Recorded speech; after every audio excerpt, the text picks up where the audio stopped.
PM किसान सम्मान निधि की 16वीं किस्त को लेकर एक बड़ी अपडेट निकलकर आ चुकी है। अगर आप एक पीएम किसान सम्मान निधि धारक हैं और आपका किसी भी कारणवश आपका कोई भी कारण रहा हो, उसके कारण आपका 16वीं किस्त का पैसा अभी तक आपको नहीं मिल पाया है। जैसे कि आपको पता होगा कि 28 फरवरी 2024 को मोदी जी की तरफ से रिमोट का बटन दबाकर 16वीं किस्त का हस्तांतरण किया गया था। लगभग 9 करोड़ किसानों को, जितने भी एलिजिबल किसान थे उन सभी को 16वीं किस्त का लाभ मिल चुका है, जिसमें से अभी भी लगभग 3 करोड़ किसान ऐसे हैं जिनको पैसा नहीं पहुंच पाया है, जबकि वो एलिजिबल किसान थे। अगर आपका भी कुछ ऐसी ही कंडीशन है कि आपको 16वीं किस्त का पैसा आपको किसी भी कारणवश नहीं मिल पाया है, तो पीएम किसान सम्मान निधि की वेबसाइट की तरफ से एक बड़ी अपडेट निकलकर सामने आ चुकी है। बताया गया है कि 31 मार्च 2024 तक के लिए आपके पास मौका है। आपको बस एक काम करना होगा, आपके पीएम किसान सम्मान निधि अकाउंट में जो भी समस्या है उसके रिलेटेड आपको एक काम करना है, उसको सॉल्व करवाना है और 31 मार्च 2024 तक आपको पैसा मिल सकता है। ये जो अपडेट है डायरेक्टली सरकार की तरफ से भेजी गई है, दी गई है। इसका प्रूफ दिखाने के लिए मैं आपको अभी लेके चलता हूं सिस्टम पर। अभी हम चलते हैं पीएम किसान सम्मान निधि के ट्विटर अकाउंट पर, जहां पर इसके बारे में पूरी कंप्लीट जानकारी आपको मिलेगी। तो अभी हम आ चुके हैं पीएम किसान सम्मान निधि के ट्विटर अकाउंट पर, जहां पर सबसे पहले हम देखेंगे इस वीडियो को। की गारंटी किसानों को हर साल रुपए 6,000, 11 करोड़ 80 लाख किसानों को अब तक 2,60,000 करोड़ रुपए की सहायता। हमारा संकल्प विकसित भारत। तो अभी हम बात कर रहे थे कि आपको 16वीं किस्त के लिए क्या करना पड़ेगा, इसका क्या संदेश मिला है सरकार की तरफ से। इसके लिए मैं आपको दिखा दूं, यहां पर हम देख रहे हैं प्रधानमंत्री किसान सम्मान निधि योजना के ट्विटर अकाउंट पर हैं और यहां पर आप इसको, हम इस बैनर को आपको क्लिक करके दिखाने वाले हैं। आप क्लियर यहां पे देख सकते हैं कि किसान सम्मान निधि की 16वीं किस्त का लाभ प्राप्त करने के लिए आपको 31 मार्च तक अपनी ई-केवाईसी को कंप्लीट करना पड़ेगा।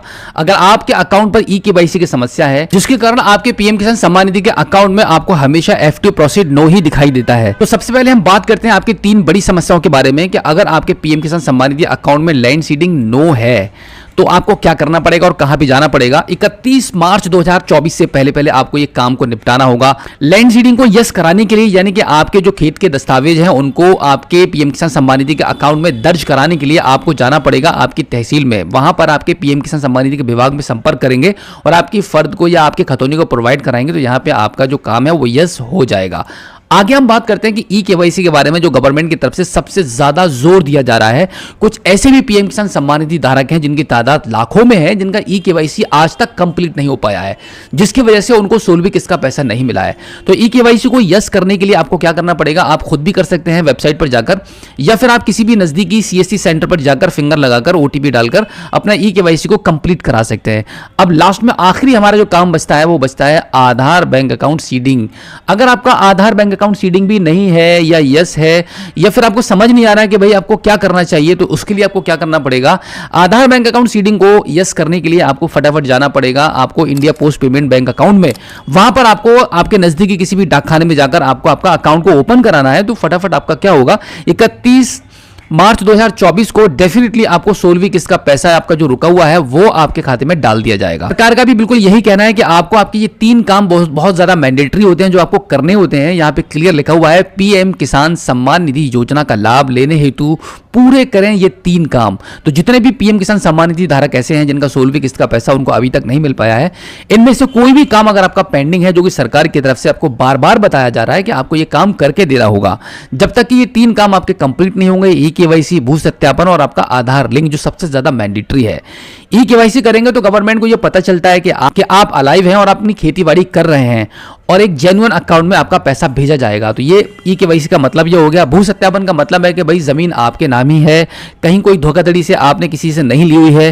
तो भू सत्यापन जब होगा तो वहां पे आपका पूरा कंप्लीट वेरिफिकेशन होता है कि आपके जो आधार कार्ड में नाम है, आपके पीएम किसान सम्मान निधि अकाउंट में जो नाम है वही नाम आपके जमीन में भी होना चाहिए। आधार लिंक की हम बात कर रहे हैं, ये सबसे ज्यादा मोस्ट इंपॉर्टेंट पॉइंट होता है, क्योंकि सरकार जो अब पैसा भेजती है वो किसी अकाउंट नंबर में डायरेक्टली नहीं भेजती है।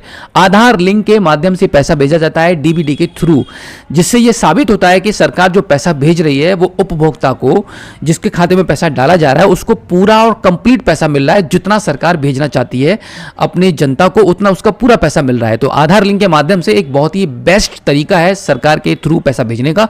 तो जब तक आपका प्रॉपर आधार लिंक नहीं होगा, NPCI पर आपका FTU नो, जैसे कि आप यहां पे देख पा रहे हैं कि आपका ये FTU नो आपको आपको दिखता ही रहेगा, और जब तक आपका ये यस नहीं होता है तब तक आपके अकाउंट में पैसा नहीं आएगा। तो इसको यस करने के लिए सबसे बेस्ट तरीका यही है कि अगर आपको यहां पर कोई भी समस्या दिखाई नहीं दे रही है तो आप क्या करेंगे, फटाफट जाइए आप अपना आधार लिंक कराने के लिए नज़दीकी किसी भी आपके डाकखाने में, क्योंकि डाकखाना हर कहीं पर भी अवेलेबल है, आपके इंडिया पोस्ट पेमेंट में आपका अकाउंट ओपन कराइए, वहां पर आपका डीबीटी इनेबल हो जाएगा और फिर आपकी जो समस्या है पैसे ना आने की वो सॉल्व हो जाएगी। बिल्कुल इसी प्रकार से आप देख सकते हैं कि 31 मार्च 2024 तक आपको आपका पैसा मिल जाएगा, क्योंकि ये सरकार की तरफ से आपको अपडेट दी गई है। ई-केवाईसी पर सबसे ज्यादा फोकस किया गया है। यहां पर सिर्फ ऐसा मत समझें आप कि ई-केवाईसी आपकी हो रखी है और कोई और भी प्रॉब्लम होगी, अगर आप उसको भी सॉल्व करवा देंगे तो पैसा नहीं आएगा, ऐसा नहीं है। अभी तक अगर आपका सोल्विकिस का पैसा नहीं आया है तो डेफिनेटली आपकी जो भी समस्याएं जब सॉल्व हो जाएंगी तो आपको 31 मार्च तक आपका सोल्विकिस का पैसा मिल जाएगा। और तैयार रहिएगा, 31 मार्च के बाद हो सकता है कि अप्रैल के फर्स्ट वीक में या सेकंड वीक में 17वीं किस्त का भी डालने का प्लान चल रहा है सरकार की तरफ से। तो अगर आपकी अभी तक कोई भी तैयारी नहीं है, कोई भी मिस्टेक है, उसको सही कराइए। विजिट कीजिए नियरेस्ट सीएससी सेंटर पर जाकर या फिर आपकी तहसील में जाकर, जहां से आपको पूरा इसकी इंफॉर्मेशन मिल जाएगी कि आपके पीएम किसान सम्मान निधि में क्या समस्या है। इसको समस्या को सॉल्व कराइए और 31 मार्च तक आपके अकाउंट में पैसा आ जाएगा सरकार के थ्रू। तो उम्मीद करता हूं कि आज की इस वीडियो में जो जानकारी मैंने आपको दी है, आई होप आपको काफी अच्छी लगी होगी। अगर आप पहली बार हमारे स्मार्ट शॉप यूट्यूब चैनल पर आए हैं और अभी तक आपने हमें सब्सक्राइब नहीं किया है तो प्लीज एक बार सब्सक्राइब जरूर कीजिए और बेल आइकन को प्रेस कीजिएगा। तो चलिए दोस्तों, मिलते हैं आपसे किसी और एक अगली वीडियो में एक नई जानकारी के साथ, एक नई अपडेट के साथ और एक नई जोश के साथ। तब तक के लिए जय हिंद।